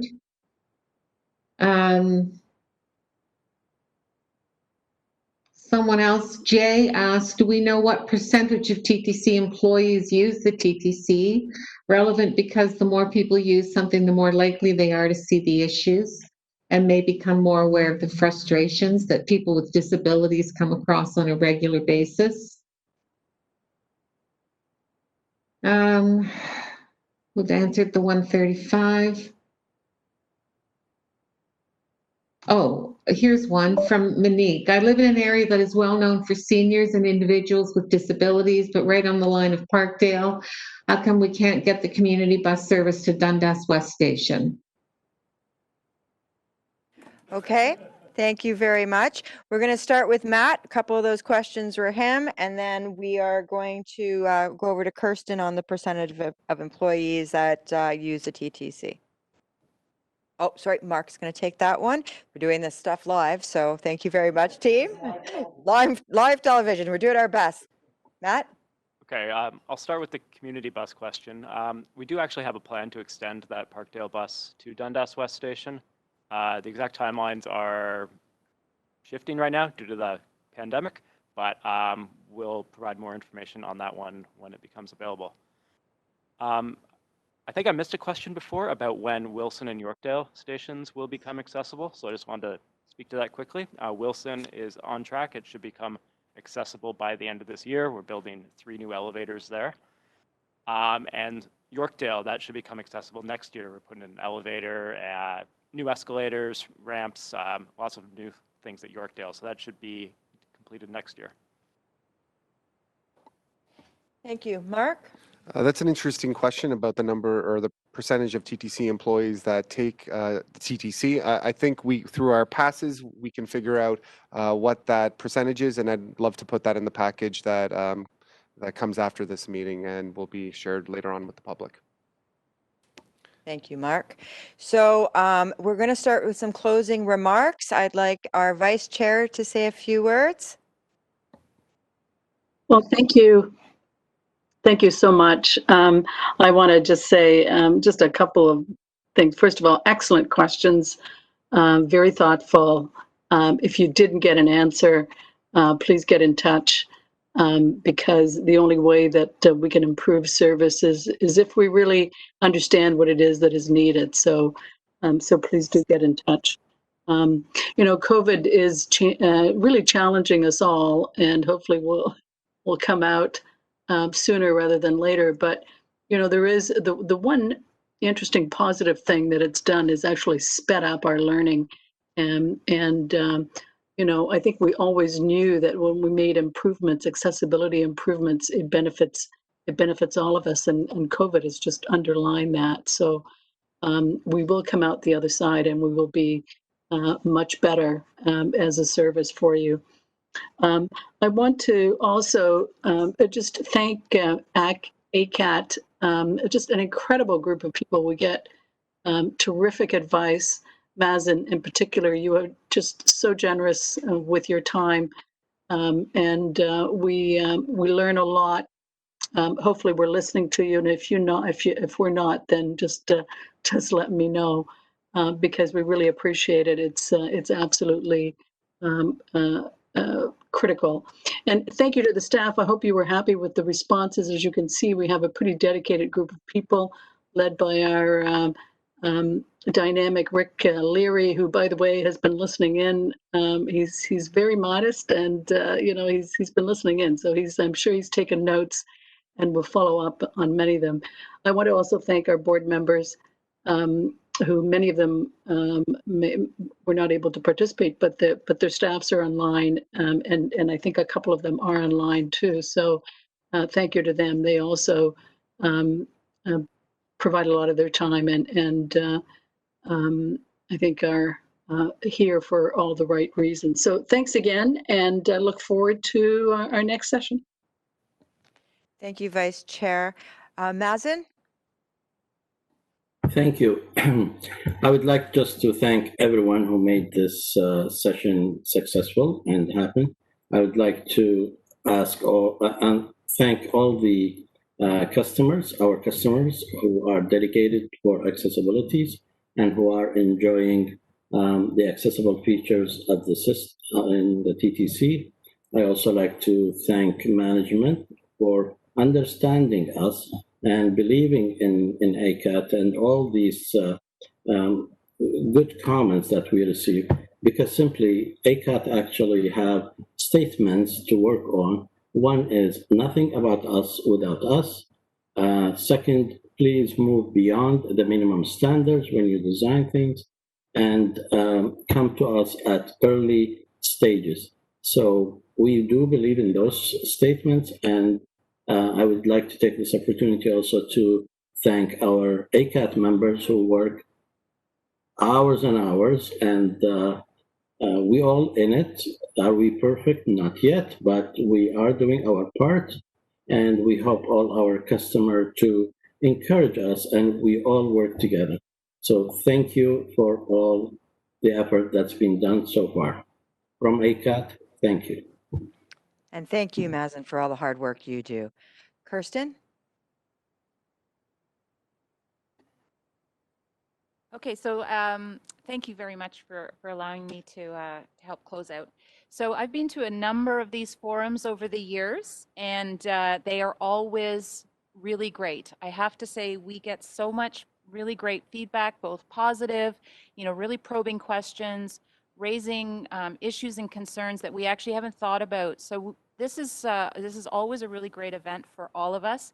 And so I want to thank everybody tonight who participated, through Twitter, through the phone, asking us all those tough questions. You're holding our feet to the fire, and it's very important.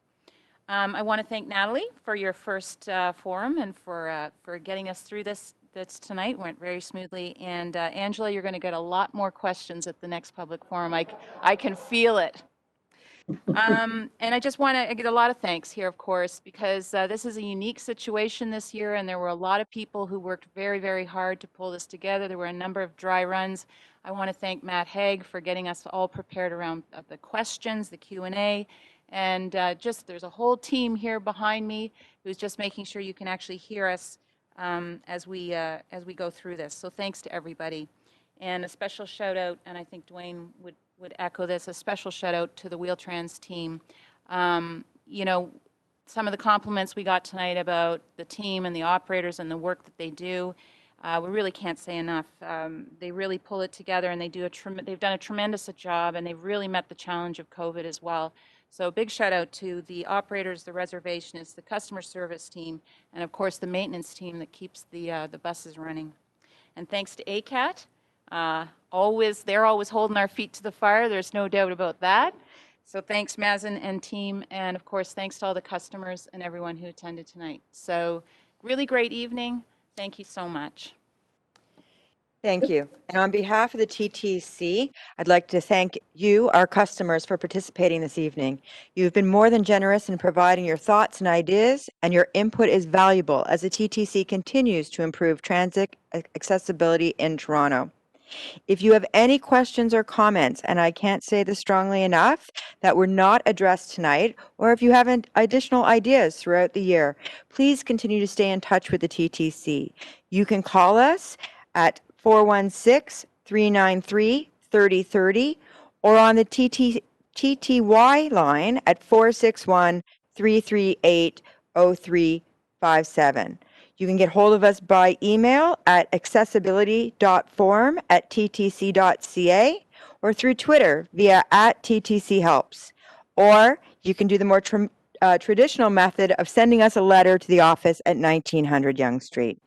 You can also reach out to ACAT, and Mazen would strongly suggest this by emailing them at acat@ttc.ca or by calling them direct at 416-393-4111.